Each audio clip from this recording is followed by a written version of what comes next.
Adobe Photoshop is a registered trademark of Adobe Systems Incorporated, and I am in no way affiliated with Adobe.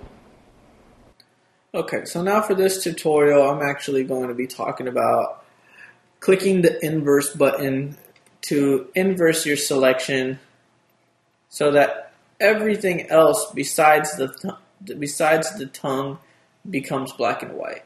So what you want to do is you want to go up to your select menu over at the top of your palette, the top of your Photoshop toolbar, and inverse is right here. And as you can see, the shortcut for inverse is Shift Command I. So what we want to do is actually hit that.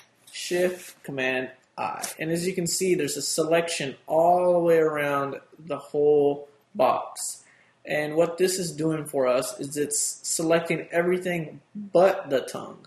Even though the tongue still looks like it's selected, everything other than the tongue is actually selected. So basically, the inverse tool, this is what it does. It helps you to inverse everything else that you selected.